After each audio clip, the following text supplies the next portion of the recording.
Bonjour, je vais vous faire désormais des vidéos des notions économiques pour qu'on puisse travailler mieux et pour que finalement les précisions nécessaires à chaque cours soient faites.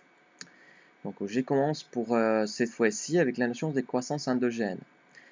Je vous recontextualise un peu, on est en train de travailler en CGM.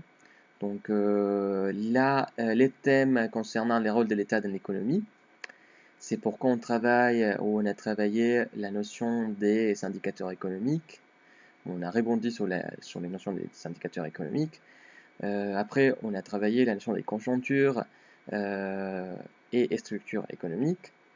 Et là, on est sur les politiques économiques.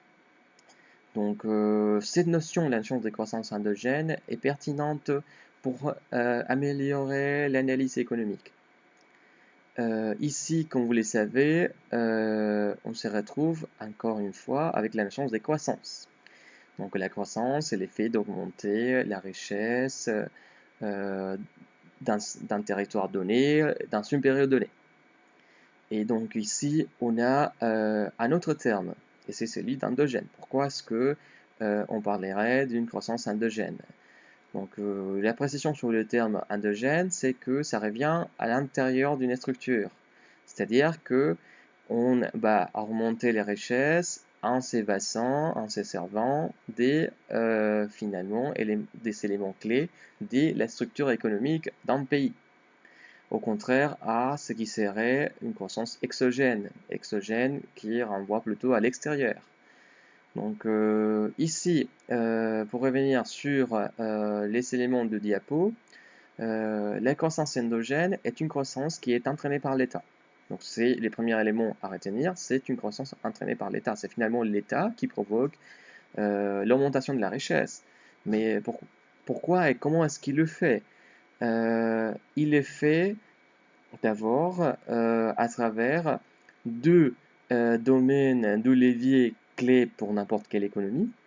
D'un côté, un levier qu'on pourrait appeler matériel, qui repose surtout sur les infrastructures collectives.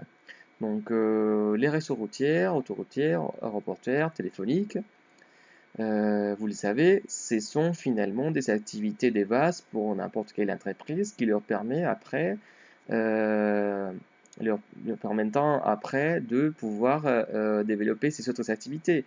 Vous avez toujours besoin, voilà, d'un bon réseau routier, des bons ports pour pouvoir fabriquer, pour pouvoir importer des matières primes, pour pouvoir commercialiser, livrer, distribuer. Dès que l'État investit dans des infrastructures collectives qui vont finalement toucher presque toutes les entreprises, il est en train de mener une politique de croissance endogène. Et de que l'État le fait aussi au niveau en matériel, c'est-à-dire en investissant des ressources, en allouant des ressources à l'éducation, à la formation, à la recherche et le développement, indirectement, ou s'il s'agit vraiment d'une politique structurelle bien construite, directement, il est en train d'aider les entreprises à devenir plus performantes à long terme. C'était la notion de croissance endogène. Veuillez avec cette petite explication répondre à la question 3 dès la première partie, dès la deuxième partie du cas. Merci.